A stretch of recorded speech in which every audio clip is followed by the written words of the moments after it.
Eu tenho 88 anos. 88 anos de vida, de histórias, de silêncios que ninguém nunca soube. E hoje eu vou te contar algo que talvez ninguém mais ouse dizer em voz alta. Porque a verdade é essa: quanto mais velho você fica, mais você entende que existem coisas que simplesmente não se falam. Não porque você tem medo. Não porque você é fraco. Mas porque você finalmente compreende que algumas verdades são como água: quanto menos você as mexe, mais puras elas permanecem. E sabe, depois de quase 9 décadas, eu descobri coisas que ninguém te ensina quando você é jovem. Descobri que a vida que você vê, a vida que as pessoas conhecem sobre você, é apenas a ponta de um iceberg. E tudo aquilo que fica embaixo, na água fria e escura, é a verdade que realmente importa. Senta aqui comigo um pouco. Deixa eu te mostrar algo que carreguei dentro do peito por tanto tempo que virou parte do meu próprio respiro. Tem uma caderneta aqui, couro gasto, páginas amareladas. 5 páginas. Só 5. Mas cada uma delas carrega uma verdade que nunca contei para ninguém. Nem para minha esposa. Nem para meus filhos. Nem para meu confessor na igreja. Porque existem coisas que você guarda como quem guarda uma chama acesa. Você sabe que precisa dela, mas você também sabe que mostrar pode apagar tudo. Pode destruir o frágil equilíbrio que você construiu durante décadas inteiras. Quando eu era jovem, lá em Minas, a gente vivia num ritmo que você nem podia questionar. Meu pai acordava às 4 da manhã. 4 em ponto. E eu acordava junto. A gente descia aquele escadão de madeira que rangia, ia para a cozinha, e minha mãe já tinha aquele café coado, quente, fumegando, esperando. Café com leite. Simples assim.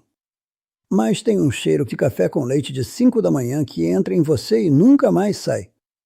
É como se aquele cheiro carregasse toda a vida que ia vir depois. Toda a dureza, toda a necessidade, todo o trabalho que não tinha volta.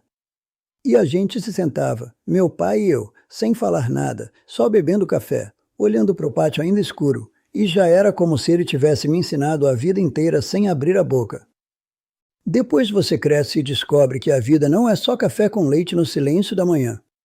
A vida é também o que os outros vão pensar.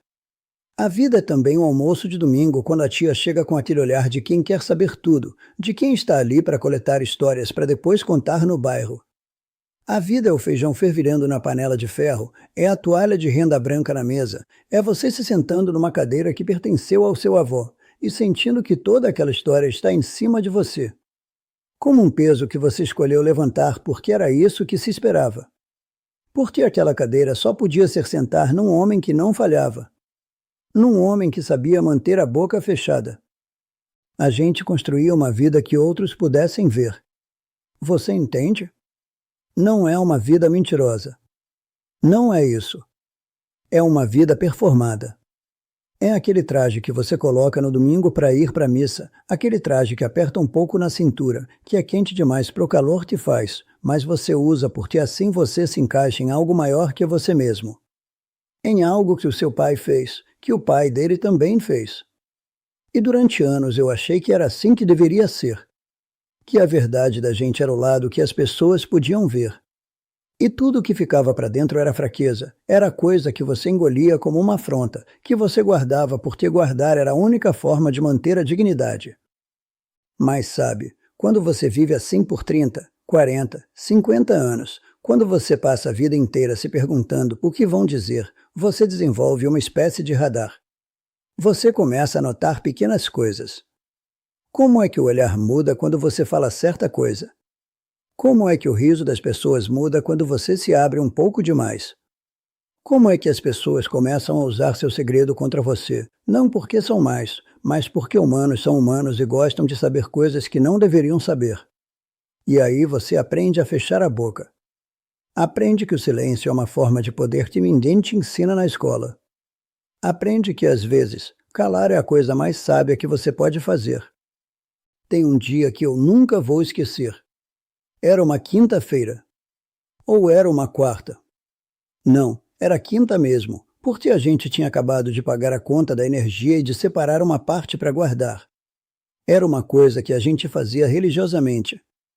Minha caderneta da Caixa Econômica estava ali, naquela bolsa de couro velha que eu carregava para tudo o que era lugar.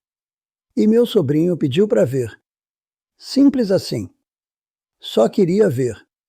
Só uma olhadinha rápida. Eu devia ter dito não. Devia ter inventado desculpa. Devia ter dito que a caderneta tinha ficado no banco, que era coisa chata, que não era importante. Mas não, eu era burro, eu era orgulhoso. Eu queria que alguém reconhecesse o esforço que eu tinha feito. Então eu mostrei.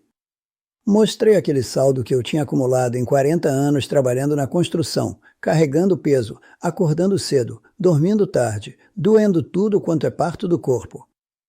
Dinheiro que eu juntei real e devagar, moeda por moeda, sem pular nada, sem gastar com coisas que não precisava.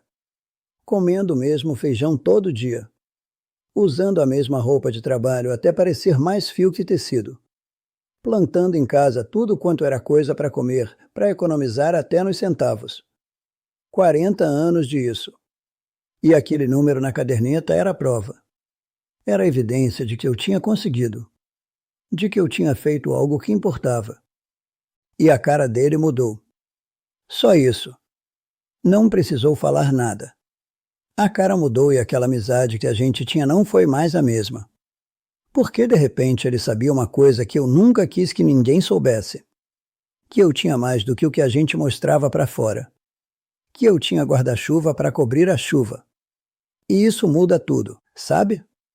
Quando as pessoas sabem que você tem, elas veem você diferente. Elas veem oportunidade. Elas veem responsabilidade.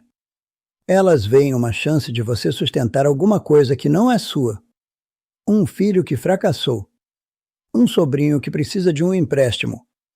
Um compadre que tem uma ideia de negócio. Naquela noite, sentado sozinho no alpendre da casa, olhando para o beco onde a gente morava, onde tudo já estava coberto pelo silêncio da noite, com só aquele som de rádio vindo de longe, de alguma casa que não dorme, eu comecei a escrever. Peguei um caderninho que tinha por ali, um daqueles baratos mesmo, comprado na feira por pouquíssimo, e escrevi a primeira verdade com uma letra que tremeu um pouco. Nunca conte a ninguém quanto dinheiro você tem guardado. E sabia que essa verdade ia comigo pro tumba. Porque a verdade do dinheiro não é uma verdade de conversa, é uma verdade de sobrevivência. É a diferença entre dormir tranquilo e acordar suado de madrugada se perguntando como vai pagar a conta do mês que vem. Mas o dinheiro não era a única coisa que eu guardava dentro de mim. Porque quando você chega perto dos 60, perto dos 70, você começa a entender que teve uma vida inteira para fazer coisas e não fez. Que tinha um sonho que você nem falava muito, mas que era forte, que era verdadeiro, que pulsava dentro do seu peito todas as noites quando você deitava na cama, cansado demais para dormir rápido, mas ainda acordado demais para sonhar. Eu sempre quis ser encanador de verdade. Não construtor, que é o que eu fui. Não pedreiro. Encanador. Tem algo bonito em consertar as coisas que quebram, em fazer a água chegar aonde precisa chegar. Em ser útil de um jeito que você vê o resultado no mesmo dia. Quando você termina um trabalho de crânio, a casa fica melhor. A vida das pessoas melhora. É simples e é honesto e é visível. Mas você sabe como essas coisas são. Você casar cedo, você tem filho mais cedo ainda, você precisa pagar aluguel, precisa trazer comida para casa, e aquele curso de encanador que você queria fazer nunca acontece. Por que curso custa caro? Por que você não tem tempo? Por que você tem que trabalhar agora, pagar agora, alimentar agora? E você junta dinheiro, certo, mas é sempre para depois, é sempre quando as crianças crescerem, quando a casa estiver paga. E o depois nunca chega. O depois é uma mentira que você conta para si mesmo para não pirar, para não desistir antes da hora. Então um dia você acorda e tem 60 anos. Depois 65. Depois 70. E você entende que aquela coisa que você sonhava não era mais para você. Que você vai fazer outra coisa. Ou que você não vai fazer nada. E a dor disso é estranha, porque é silenciosa. É uma dor que ninguém vê. Ninguém sabe que você está morrendo um pouquinho por dentro. Por que você não fala? Porque quando você fala um sonho que você deixou para trás, as pessoas começam a tentar consertar, começam a trazer esperança onde você já fez a paz com a falta dela. E aquela esperança é pior que a dor. Porque é falsa. Tem um peso em desistir. Tem um peso mesmo. Por que desistir a admitir que você é um homem que teve sonhos, mas que escolheu outras responsabilidades, outras pessoas? E aí você escreve na caderneta: nunca conte para ninguém quando você silenciosamente desistiu de um sonho. Porque senão as pessoas vão tentar ressuscitar algo que você já enterrou com muito trabalho, com muita dor, mas que agora está em paz. E essa paz é sagrada. Ela é tudo o que te resta. É o que você conquistou depois de tanto sofrer. A solidão é outra coisa. A solidão é o lado que você realmente não fala. Porque todo mundo fala da depressão, fala da tristeza, fala de tudo. Mas da solidão mesmo, daquele momento 5 da tarde, quando a casa esvazia, quando a mulher vai visitando as meninas, quando sobra só você e o som que a cozinha faz quando está vazia. Um som que é quase um silêncio, mas não é silêncio. É o silêncio das coisas que estão ali, mas não estão vivas. Disso ninguém fala. Porque falar disso é reclamar de ter vivido. É ingratidão. É você jogar na cara de Deus tudo o que você teve. Eu lembro de uma tarde. Minha mulher tinha ido na casa da filha para ficar com os netos. Eu fiquei. Eu preferi ficar. E era tipo 5:30, aquela hora que a luz muda, que o dia começa a descer para uma morte cotidiana, que você sente a temperatura baixando 1 grau por minuto. E eu estava sentado naquela cadeira de madeira que ganhei quando a gente casou, com um café que tinha esfriado na xícara, e a gente começou a ouvir o som que a rua faz quando a gente envelhece. Silêncio. Apenas silêncio. O som das coisas não acontecendo. E é uma solidão estranha, porque você não está sozinho. Você tem uma vida inteira de gente. Você tem filhos. Tem netos. Tem gente que ama você. Tem fotos penduradas na parede mostrando isso. Mas a solidão não é sobre estar sozinho. A solidão é sobre estar vivo de um jeito que ninguém mais entende. É sobre ter histórias que não cabem mais em ninguém. É sobre acordar de manhã e saber que você está vendo um mundo que vai desaparecer, que o mundo que você conheceu está desaparecendo. As pessoas estão indo embora, lentamente, alguns rápido, e você fica. Fica porque ainda respira. Porque o coração ainda bate. E naquela tarde eu escrevi: nunca conte para ninguém como você realmente se sente sozinho. Porque quando você fala isso, as pessoas acham que é tristeza. Acham que é depressão. Acham que é coisa para resolver com remédio ou psicólogo. E não é. É apenas a verdade de que viver é estar sozinho, mesmo quando tem gente ao seu lado. É a verdade de que cada um morre sozinho, independente de quantas mãos está segurando a sua. Tinha mais uma coisa. Mais uma verdade escondida. Tinha alguém. Tem alguém que me machucou profundamente. Aquela pessoa que a gente nunca esquece, que a gente revive aquela conversa a noite toda, ensaiando o que deveria ter dito, onde deveria ter batido mais ou menos forte, na mente, é claro, porque a gente aprende cedo que violência física se paga, mas violência de palavra a gente carrega pro resto da vida. E essa pessoa, essa coisa, ela ocupava espaço dentro de mim por tanto tempo. Decênios. Literalmente decênios. Mais de 30 anos. Era meu irmão mais velho. A gente devia ter sido protetor um do outro, sabe? Mas não. Ele me fez algo. Algo que durou, que deixou marca. Algo que envolveu traição e dinheiro e desconfiança que nunca mais saiu. E durante muito tempo eu o odiei. Dei volta por volta. Fiz magoado porque fui magoado. E isso virou uma coisa entre a gente que nunca morreu, que a gente carregava cada um para o seu canto, alimentando, mantendo vivo, porque soltar significava que a gente tinha sido burro o tempo inteiro, que a gente tinha perdido decêmios de uma coisa que não importava tanto assim. Mas depois você chega aos 80, aos 88, e ele está morrendo, ou está doente, ou a gente simplesmente está cansado demais para continuar. E num dia qualquer, numa conversa casual, Em alguma festa de família que a gente estava evitando um do outro, você resolve simplesmente deixar ir. Não porque a gente viraram amigos. Não porque aquilo foi embora. Mas porque você entendeu que guardar ódio é guardar um câncer que não machuca ele, só machuca você. É veneno que você bebe esperando que a outra pessoa morra. E aí você silenciosamente perdoa. Você não fala que perdoou. Você não faz um discurso sobre isso, não chama ele de lado, não traz padre nenhum. Você simplesmente deixa as visitas serem menos pesadas. Deixa a conversa fluir. Deixa ele ser apenas um velho também, e não mais o vilão de uma história que só você conhece. E naquela caderneta, na 5ª página, eu escrevi: nunca conte para ninguém quando você silenciosamente perdoou alguém que te machucou profundamente. Porque quando você fala isso, soa como que você está perdoando a pessoa. Soa como uma coisa generosa sua, como que você é uma pessoa boa e evoluída. E não é. É apenas sobrevivência. É você entendendo que a mágoa é um peso que você escolheu carregar e que você pode soltar. Sem avisar ninguém. Sem fazer performance. Sem esperar reconhecimento.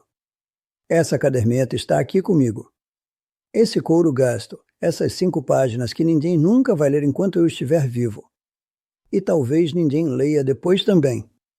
Talvez ela vá comigo para a cova. E tudo bem. Porque a gente não guarda coisas para que as pessoas descubram. A gente guarda coisas para que a gente consiga dormir de noite. Para que a gente consiga acordar no dia seguinte e estar em paz com o espelho. Sabe por que eu estou falando isso para você? Porque agora que estou aqui, perto do final, perto daquele portão que todo mundo tem que cruzar, eu entendo uma coisa: silêncio não é fraqueza. Silêncio é sabedoria. Silêncio é você dizendo que tem coisas que são só suas.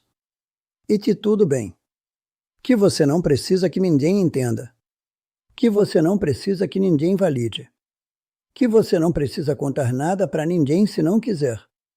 Porque a vida que eu construir foi só minha. As dores que eu guardei foram só minhas. O dinheiro que eu juntei foi meu sangue, meu trabalho, meu sacrifício. O sonho que eu deixei para trás foi uma escolha minha, mesmo que doa. A solidão que eu sinto é real, mas é também sagrada. E o perdão que eu dei foi no meu tempo, na minha pace, sem avisar ninguém. Sem pedir bênção. Sem esperar ser reconhecido como uma pessoa evoluída ou madura. E isso é uma riqueza que ninguém pode tirar de mim. Porque ninguém sabe disso. Ninguém pode julgar, ninguém pode oprimir, ninguém pode cobrar. É só meu. É uma riqueza silenciosa. É a riqueza de alguém que aprendeu a guardar segredos e a estar bem com isso.